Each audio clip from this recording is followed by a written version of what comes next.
नमस्कार दोस्तों, मैं हूँ रोहित और आज मैं बात करने जा रहा हूँ लेखक प्रेमचंद द्वारा लिखी गई कहानी जिसका शीर्षक है बड़े भाई साहब। इस कहानी में लेखक ने बड़े भाई के बारे में बताया है जो कि उम्र में उनसे 5 साल बड़े थे, लेकिन पढ़ाई में केवल 3 कक्षा आगे थे।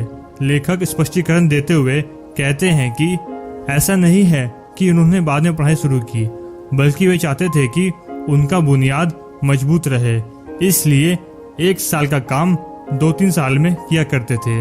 यानी बड़े भाई कक्षा पास नहीं कर पाते थे। तो चलिए दोस्तों, शुरू से इस कहानी को समझने का प्रयास करते हैं। लेखक की उम्र 9 साल थी और उनके बड़े भाई 14 साल के थे। बड़े भाई लेखक की पूरी निगरानी रखते थे, जो कि उनका जन्मसिद्ध अधिकार था। बड़े भाई पढ़ाई लिखाई में काफ़ी रुचि रखते थे। उन्हें किताब पढ़ने का बहुत शौक था। समय बिताने के लिए वो कभी कॉपियों पर तो किताब के मार्जिन पर चित्र बनाया करते थे और एक चीज को बार बार लिखते थे।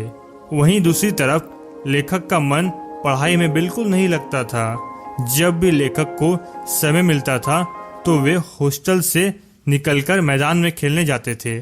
खेलकूद करने के बाद जब लेखक वापस आते थे तो उनके बड़े भाई लेखक को बहुत डांटते थे और उन्हें कहते थे कि पढ़ाई इतनी आसान नहीं है। पढ़ाई करने के लिए दिन रात आंख गड़ाना पड़ता है, तब जाकर कुछ समझ में आता है। अगर इसी तरह खेल कूद करते हुए तुम्हें अपना समय गंवाना है तो बेहतर होगा कि तुम घर चले जाओ और गुल्ली डंडा खेलो। यहाँ रहकर दादा की गाड़ी कमाई के रुपए क्यों बर्बाद करते हो। यह सुनकर लेखक रोने लगे और लेखक को लगने लगा कि पढ़ाई का काम उनके बस का नहीं है। लेकिन 2-3 घंटे बाद जैसे निराशा हटी तो फटाफट पढ़ाई लिखाई की टाइम टेबल बनाने लगा, जबकि वो टाइम टेबल का पालन भी नहीं कर पाते थे। खेल कूद के मैदान उन्हें बाहर खींच ही लेती थी। इतनी डांट सुनने के बाद भी लेखक ने खेलना कूदना नहीं छोड़ा। वार्षिक परीक्षा में बड़े भाई फिर फेल हो गए, जबकि लेखक अपनी कक्षा में प्रथम आए। उन दोनों के बीच अब केवल 2 कक्षा का ही दूरी रह गई। तभी लेखक के मन में विचार आया कि अपने बड़े भाई साहब को खरी खोटी सुनाया जाए, लेकिन उन्हें दुखी देखकर लेखक ने इस विचार को त्याग दिया और खेल कूद में व्यस्त हो गए। अब बड़े भाई का लेखक पर ज़्यादा दबाव नहीं था। एक दिन लेखक भोर का सारा समय खेल कूद में बिताकर लौटे तो उनके बड़े भाई ने उन्हें बहुत डांटा और कहा कि अगर कक्षा में अव्वल आने पर घमंड हो गया तो यह बात जान लो कि बड़े बड़े आदमी का भी घमंड नहीं टिक पाया है, तो तुम्हारा क्या अस्तित्व है। ऐसे अनेकों उदाहरण देकर लेखक को उनके बड़े भाई ने डांटा।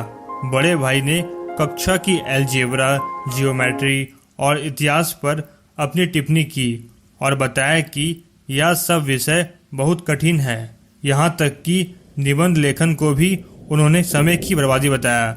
यह सब सुनकर लेखक को उस दिन अपना भोजन बिना स्वाद जैसा लगा। इसके बाद लेखक की पढ़ाई में अरुचि बनी रही और खेल कूद में वो हमेशा की तरह शामिल होते रहे। एक बार फिर वार्षिक परीक्षा में बड़े भाई फेल हो गए, जबकि लेखक पास हो गया। बड़े भाई ने इस बार बहुत अधिक परिश्रम किया था, जबकि लेखक ने ज़्यादा परिश्रम नहीं किया था। परीक्षा का नतीजा सुनाया जा रहा था तो लेखक के बड़े भाई रो पड़े थे। लेखक को उस समय अपने बड़े भाई पर दया आ रही थी, जिस वजह से लेखक भी रोने लगे। अब लेखक और उनके बड़े भाई के बीच केवल 1 कक्षा का अंतर रह गया। बड़े भाई साहब अब काफ़ी नरम पड़ गए। अब उन्होंने लेखक को डांटना बंद कर दिया। अब लेखक के मन में यह धारणा बन गई कि वह पढ़े या ना पढ़े, वे हमेशा की तरह पास जाएंगे। एक दिन शाम के समय लेखक हॉस्टल से दूर पतंग लूटने के लिए दौड़ते जा रहे थे। तभी उन्हें बड़े भाई दिख गए।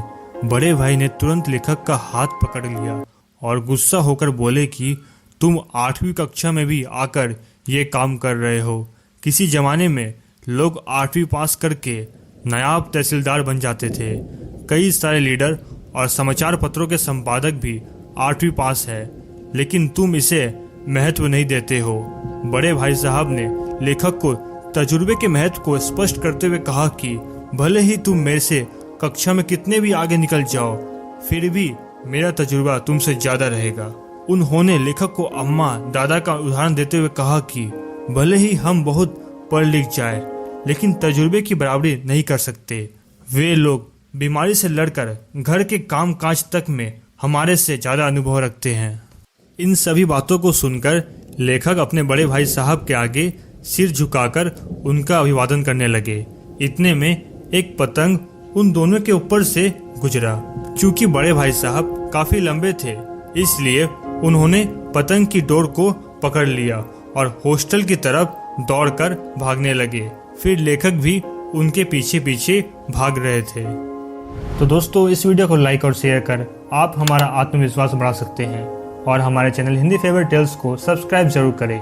और दोस्तों, ऐसे कुछ और कहानियों के लिए आप हमें कमेंट बॉक्स पर लिखकर जरूर बताइए। धन्यवाद।